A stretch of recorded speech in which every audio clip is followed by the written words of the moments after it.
legislators must look also beyond just the citizens out there and look to practices within their group which are inimical to the well-being of the state. And here I don't see that. The basic policy articulated by the member is welcome. I thought this was covered in the Integrity Commission Act. If it is not covered, we should examine how it's done. The same as I've asked that we achieve the objective I just stated for the gang leader, if it is felt that there are those who could prevent or facilitated. Facilitating a gang is an offense under the anti-gang legislation. So if you can prove that the rascal, knowing that this was a gang, and that's facilitation. On the state benefits in that direction to enrich them and get his own piece or whatever it is. Or I've spoken that facilitation must include all of the professionals involved: the politician, the lawyer, the accountant, the banker, who facilitate the gangster getting his money in the system. A, to get the benefit, B, to rinse his money to the system, and the doctors start with getting the contract. That's where you start. I say all facilitators must be involved. Yeah, but you're not putting yourself. I'm not being. Remember, you are correct, but you also. I'm not here to try to fail, but remember, under the law, no contract is given by a politician. No contract is what? No contract is technically by a politician. They allow until they follow the procurement process. No. Politicians recommend people. Don't tell me that. Oh. I know that. Katie, remember. Chairman, I'm saying politicians recommend people for contracts. Especially if it's direct contracting, if there's no tender process. Contracting is what that's fair, but above direct contract, they can always say they follow the procurement process. I'm saying, and facilitation will go beyond those recommendations. So facilitation covers whatever they do to get the individual involved. That's why I use the term facilitation. Because the first you maybe do is get him registered as a contractor, you don't recommend anything after that. So if somebody goes to an accountant to establish a company, and that person happens to be a rogue, and are you saying that the accountant could be charged? If he's aware that he is, yes, he has to be, just like the politician can. No, the politician is in a different class, and I'm telling you, Chairman, I am so. We're not in America, so I can't use the word I want to use. I can't use it. It's not used here. But let me tell you something. Come.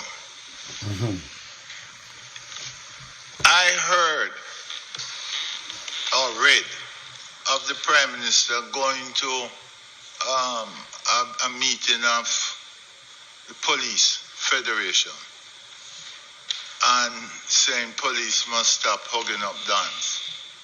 And the next thing you hear the police saying, and the politician,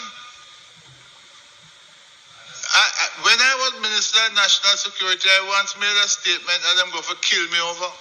I said, politicians are playing footsie with Dons. The problem is that the police, for the most part, seemingly fear the politicians so much that they more lock them up. So we can't just talk about everybody. The guy who sell a hoe to them, that he facilitating them, and the guy who this. Start where it commences. Good. Deal with it in its heart. think you have to have a start, but in the current context, and from No what I current understand, context. I Start cannot from politicians. confine it like that. And police, what you mean? Facilitation of criminal organized Jamaica is big business involving serious Yeah, but you professionals, don't know. way beyond even politicians. Politicians can't way are behind, into. no. In fact, there's more petty facilitation among politicians who finally come on the road and give him money, and they shouldn't do it. And we have to have the law to prevent them doing it. But it cannot be confined because I know there are organizations in this country that feel bigger than even government. So, it's exciting to say it that way, and it's popular to remember. But if we are dealing with facilitators, we're dealing with facilitators. You with politicians, I want to facilitator. Politicians, lawyers, doctors, bankers who take the money and do reporting. Teachers. All of that. No, I don't find what the teachers do. Teach your children. I'm talking serious business complication now. Lawyers, doctors, politicians, accountants are the critical elements in facilitating criminal organizations. They must all come to the same. Lock up on yourself and done. Politicians have no more credibility than doctors and accountants, quite frankly. All of them, but politicians are worse. Thank you. Make people ashamed to be a politician. Yeah. From what I'm hearing, Chairman, the concern that is raised has to do with what is said and accepted widely, that there is a link between criminal organizations, gangs, etc., and politicians. And the question, and also the facilitation of the criminal and the criminal organizations by the politician through the provision of contracts. So the question that would arise from what has been raised is whether this law that is now under review should make any specific provision for that. And if it doesn't, can it be said that the law, there is any genuine effort being made to credibly tackle the problem and the concern that is in the society? Yeah, I hear, and I said, this particular recommendation is to deal with the separation on the conviction. What I'd like to look at is the next clause that deal with facilitators, because the facilitation is, and one member Golding referred to it, is where that would come. And I don't know if that clause refers to it at this point, but I'm happy to look at it because we need to look at it. But I think one of the things is that there are corrupt politics in the system, just as there are corrupt other people, is now established, but not, quite frankly, let me say that speakers want to involve in a big city concerns like a colleague. As things change, the criminal organizations country exceed political operation now. You the big criminals are really getting the big money. Exceed it. I want to create we are above any MP giving them recommendation. Stop talking for That's this. a fact of life. Far, far above them. Go on, the go real on, big stop criminal leaders that we need to catch. Man. They don't need some recommendation from some politician to do what they're doing. Yeah, and to make big money off the system. Chairman, so I think we can agree that it is an issue that needs to be addressed. Thank you. And the question is, where do we address it?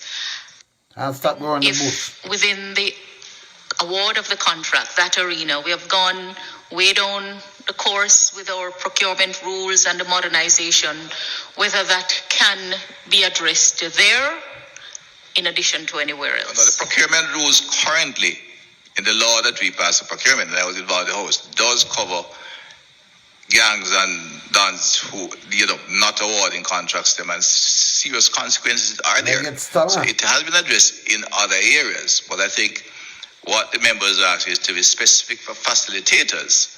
And I think where we should look is in the very clause in this, which seeks to apprehend, I think it's the Anti-Gang Act that seeks to get the facilitator. Am I right, Mr. Grant? I think somewhere in the Anti-Gang Act, facilitators are referred to.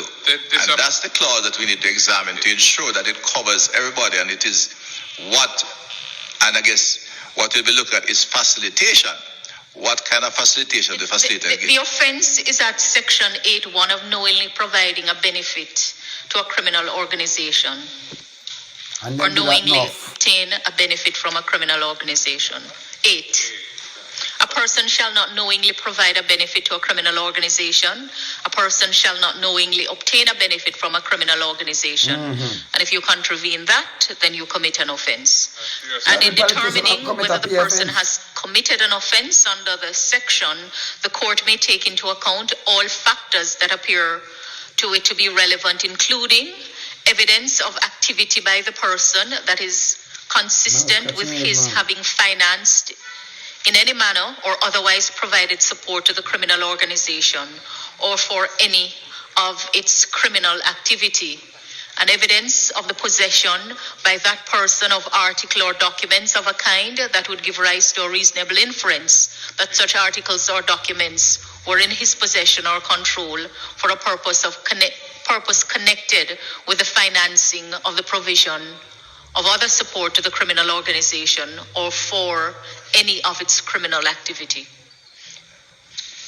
But we've kind of gone on to another issue. I thought the issue in the matrix, have we agreed that the technical team will look at, including a provision that would allow the court to make an order in relation to any subsisting contract that the person is a party to with any public sector contract, and with a view to ensuring that justice is done in the circumstances. I think we have agreed is for the legal team to find the right language and the right references and the right precedents and make it within that is satisfy the constitutional requirement as well. Am I that a reasonable layman's summary? Chair, if I may, Chairman. All right. Yes, perhaps I should have had a bigger lunch, but I'm a little puzzled as to what it is that we're actually tasked with doing. Part of from what has already been said, some of this may already be dealt with under the public procurement laws that we have. And I'm still a bit mystified as to what it is that MOCA is actually proposing, because I don't really understand what it is, what is a weakness in poker. And this is an additional recommendation that is being made by them. And perhaps I've missed something, but I have not heard anything as to what is the weakness in poker that wouldn't cover this. You're saying that poker could cover this? Or public procurement. Public procurement is seeking to prevent the individual being the benefit of the influence of any of the facilitators or in particular the elected politician. I went along with this because I think this is so where that's failed. In other words, the gentleman has been able to organize himself to bypass the rules in the procurement process. Chairman. And when he's eventually apprehended and convicted, then you have to apply this. Chairman, Bigwig, Mr. Bigwig is eventually charged with gang offenses. He is convicted.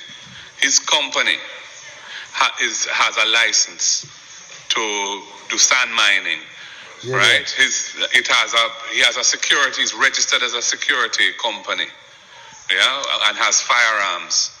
All of that stuff. I think Mocha's point is that we need to stop using state resources to empower criminals.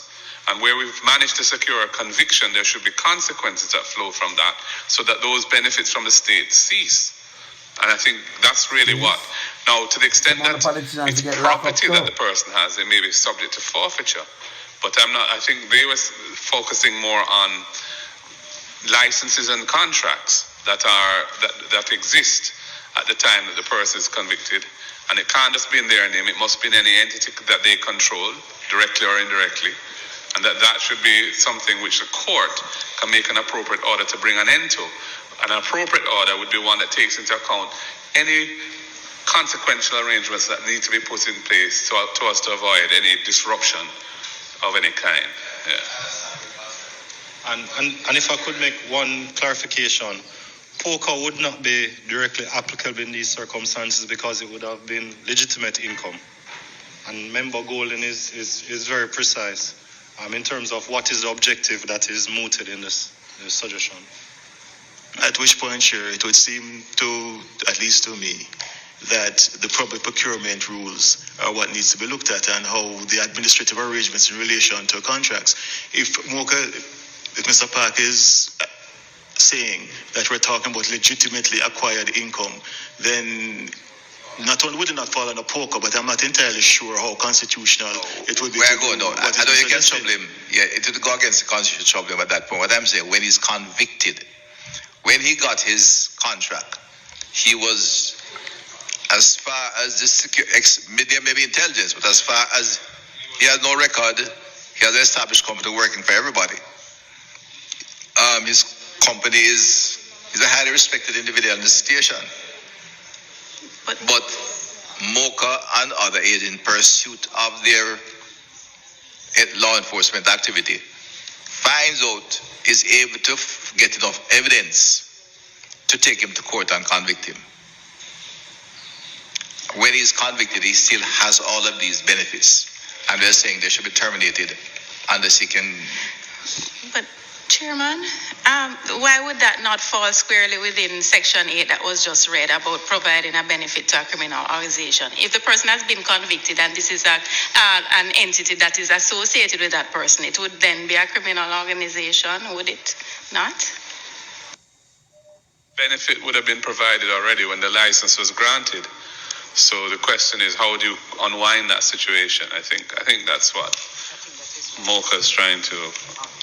And to advise, all I want is that, I said, the policy is we need to find a way to ensure that those who are leaders of criminal organizations, gangs, who are benefiting from public license and contracts, otherwise, that once they are convicted, because the challenge we have now is that many of them are not in court, and the ones who are benefiting optimally are the ones who not went, who nobody have any question about, publicly anyway.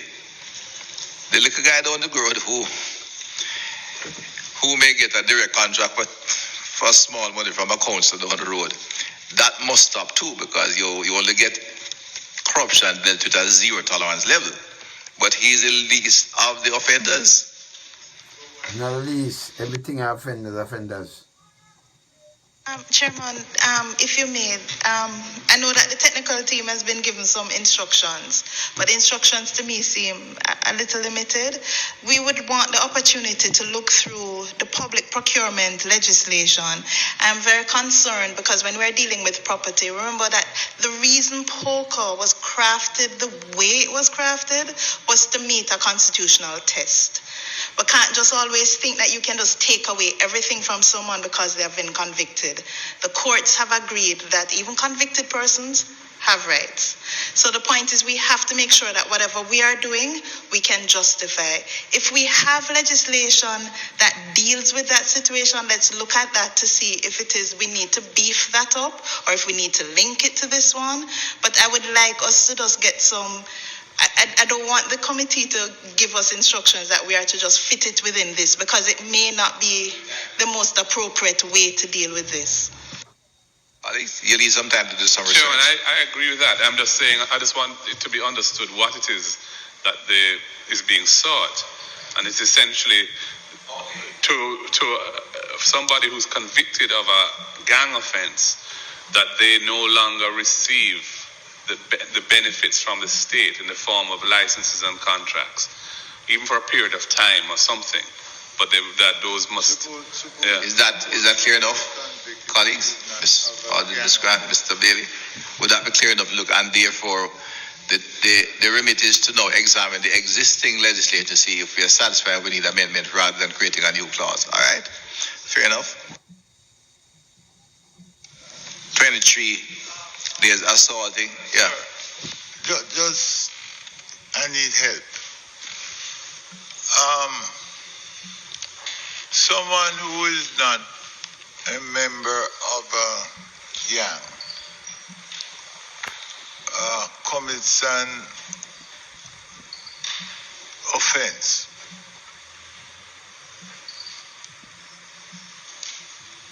And has a contract with the government. is it in our contemplation that that person should also suffer some consequences? I detect that's one of the questions that are being raised, because this we are referring specifically to gangs and criminal organizations. And given what was raised by the SG recently, it looked to be like they'll have to examine the other bits of legislation, what they cover, and if these are covered. Plus, it would seem to me that the individual who may have been the benefit of some award of contract license in his time, then he commits a crime and is convicted, is in a different category. Right? Lot of thought.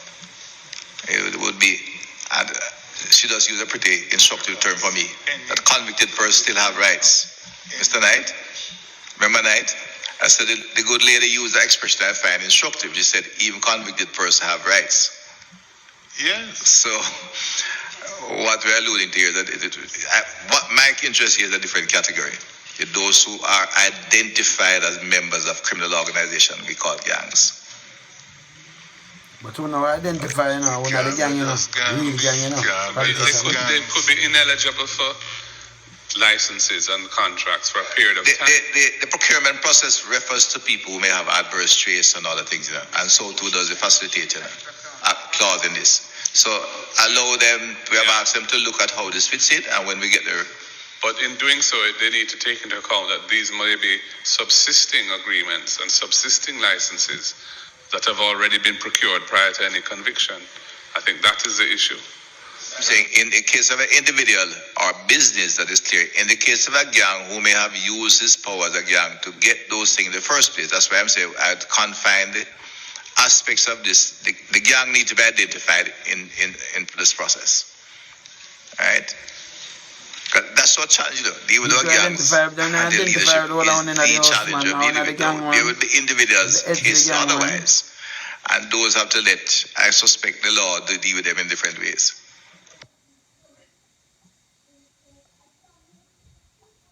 So I know what them are the gang, you know. These people are the real gang, man. On page 23, the DPP comments on the assaulting of a police officer in the lawful execution of the duties, incorporating a provision to criminalize preventing an offense, an office from lawful execution of his officer from lawful execution of his duties, coupled with the appropriate sanction, which will act as an effective deterrent. Is that not yet covered in existing law, and do we need to incorporate this? Can I ask on